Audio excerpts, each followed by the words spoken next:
चाहब एगो महामाई गौरा भोले शंकर के बीच में एगो नोक झोंक के भाव बा। जौन अभी सावन के माह शुरू होखे वाला बा। अब सावन के माह में चारों तरफ भोले शंकर के जय जयकारा गूंजे वाला बा। हालांकि कोरोना जैसन वैश्विक महामारी के चलते सब कुछ अस्त व्यस्त बा, तो सावन भी शायद अब की उतना धूमधाम से ना मनी, उतना धूमधाम से लोग देवघर ना जा पाई। लेकिन जे जहाँ बा अपना श्रद्धा भक्ति से, श्रद्धा मन से भोले बाबा के जरूर याद करी। हालांकि भोले बाबा के समय चल रहा बा, भोले बाबा के महीना बा, महामाई गौरा के महीना बा, तो ऐसे अब चाहब कि एगो वहाँ लोग के भी प्रति, वहाँ लोग के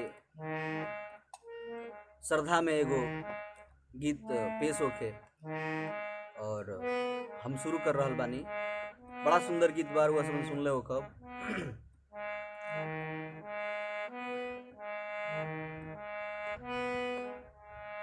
जोगिया के जोग दिल में रही रही जागे, ए सखी मन महल में न लागे।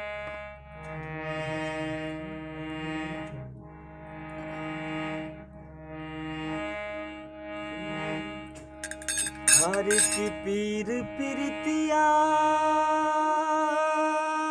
के पीर बकैले कि यार तन से पराइल परान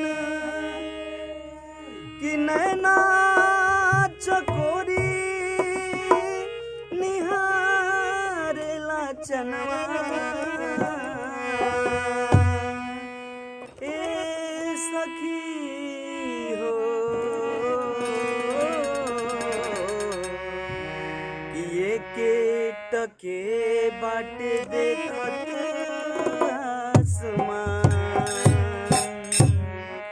वे महामाई गौरा अपना सखी लोग से कहता रही कैसे कि यार जोगिया के जोग आ दिल में रही रही जागे कि यार जोगिया के जोग दिल में आरे रही रही जागे। ए हो सखी मन महल में न लागे, ए हो सखी मन महल में न लागे। तन पीछू वाला भाग्य मान आगे आगे, तन पीछू वाला भाग्य मान आगे आगे। ए हो सखी मन महल में न लागे, ए हो सखी मन महल में न लागे।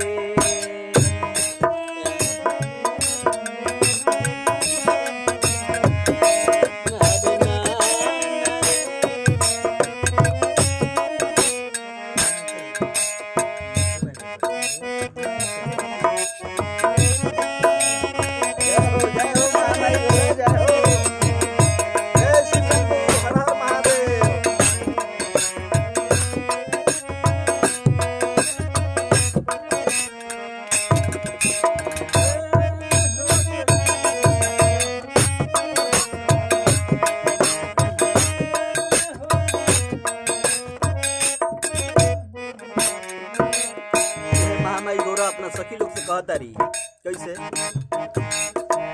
सुसुकेला सिहारेला साचल सनहिया सपना देखवले शिव सांवरिया।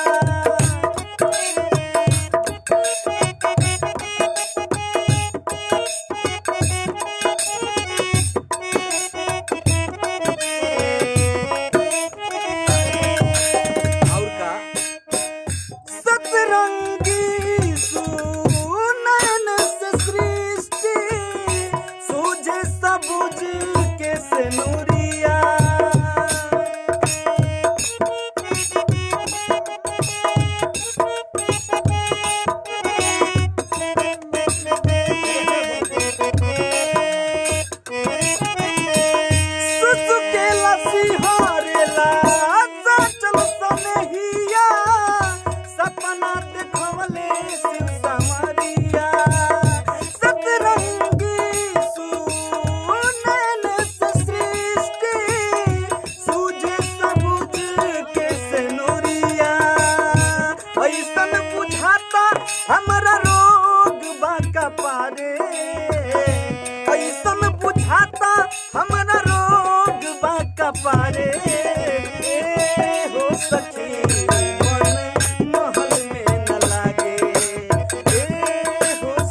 कैसे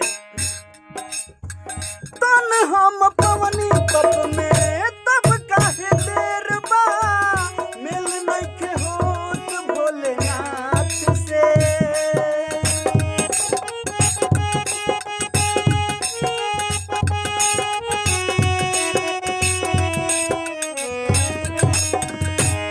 नहीं आके देवता कहिया देवता कबूली है माला पहिरई है अपना हाथ से